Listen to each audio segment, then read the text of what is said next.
Imoon waan ajaa'ibaa fidee jira. Gaafii yeroo baay'ee namni itti rakkataa ture jechuudha. Namni yeroo ammaa kana yeroo ati Imoon itti viidiyoo baatee viidiyoon itti haasoftu jechuudha. Viidiyoo si waraaba jechuudha. Suuraa si kaasa iskiriinshoot si godha jechuudha. Soma ati waliin haasoftu har'a sababa saniin wal qabatee jechuudha. Qabxii 4-5 waan Imoon amma fide isin argisiisa. Egaa isinilleen Imoo keessan ammuma deematii abdeet godhadhaa Imoo keessan haarawoomsaatii ilaala jechuudha. Qabxii 4-5 fidee walumaan ilaala. Dhuma sagantaa keenyatti share like subscribe gocha nu faana bu'aa isiniin jenna kallattimaan karaa barumsaa.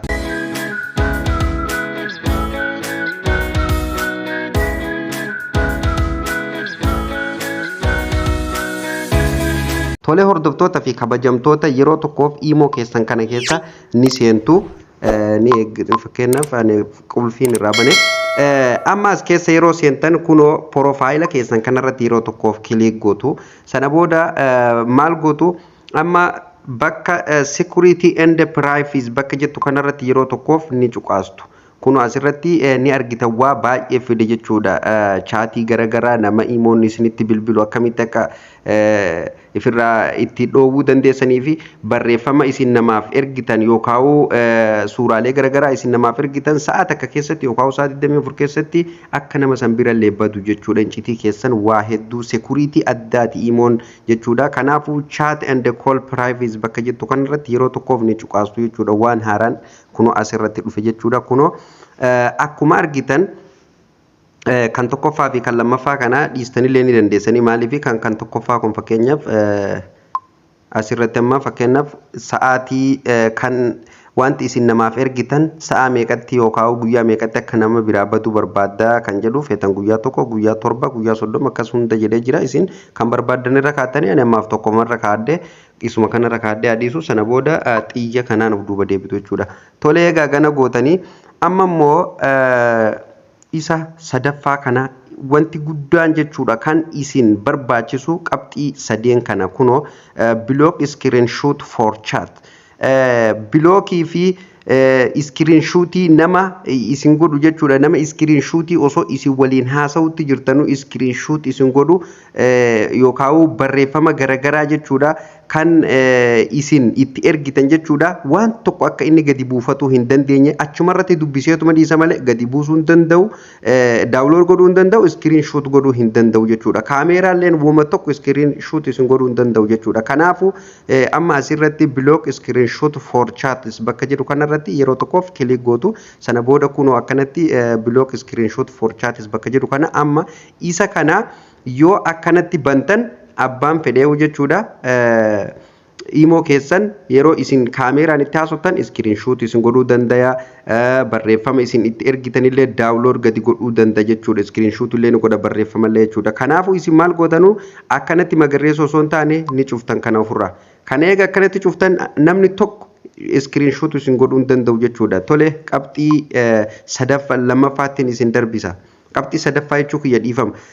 Qabxii sadaffaarratti block share download and copy asirratti fakkeenyaaf profaayila keessa yookaan histoorii keessa namni share kan godhuu jira suuraa isin profaayila irratti hidhatta waan adda addaa yookaan barreeffama isin itti ergitan viidiyoo isin itti ergitan kallattiimaan namni namaaf share kan godhu jechuudha. Taasuma share godhuu hin danda'u kunoo laal asirratti dubbistanii adda baafachuu dandeessanii jechuudha. Copy illee godhuu hin danda'an, daawunlood godhuu hin danda'an, share godhuu hin danda'an jechuudha. Uuma tokko barreeffama sanillee gadi qabanii biloog goona yoo jedhan biloog godhuu hin danda'an jechuudha. Hanga isin of biraa biloog gubdanitti jechuudha. Okay, isa kanallee sirreeffatuuf as fuula kana dura dhuftanii of bakka jettu sana booda kunoo block share download and copy isa kanas maal gootu akkanatti amma yoo bantan jechuudha. Bantanii yoo dhiistan namni kamiyyuu wanta isin itti ergitan akkuma karreefu gadi buufatuu danda'a, copy godhuu danda'a, share illee namaa godhuu danda'a.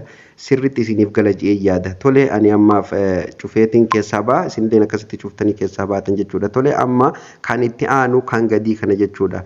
Isa qabxii arfaffaa jechuudha. Block screenshot for calls. Amma isa kanarratti fakkeenyaaf kunoo asirratti jechuudha ilaalladha.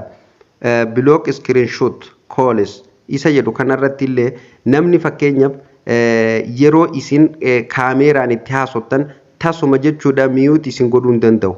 isiniif galaa miti taasuma miyuuti isin godhuu hin danda'u iskiriinshuutii illee isin godhuu hin danda'u jechuudha yeroo kaameeraa waliin haasoftan jechuudha isiniif gala jeetii yaada yeroo kaameeraan itti haasoftan iskiriinshuut isin godhuu hin danda'u bilbila sanirratti jechuudha iskiriinshuut isin godhuu hin danda'u ma tokko bilookii illee isin godhuu hin danda'u si bilbilaan itti haasoftu jiru bilookii illee si godhuu hin danda'u jechuudha kanaafu akka namni sun waan takka isin hin gooneef isa kana ni cuftu jechuudha akkanatti furraa isa kana cufnaan imoon keessan security jabaata jechuudha isiniif gala jee yaada isa biraa ammallee duuba deebi'een isin argisiisa fakkeenyaaf lakkoofsa keessan namaaf kennitanii namni sun lakkoofsa keessan of biratti qabatee jechuudha seef yoo godhate imoon kallattii maan namaaf bu'a jechuudha kanaafuu lakkoofsi keessanillee akka nama imoon namaaf hin buune yoo godhachuu barbaadan akkuma reefu settingii keessa eega dhuftanii kunoo asirratti contact privacy bakka jedhu kanarratti yeroo tokko ni cuqaastu jechuudha san booda kunoo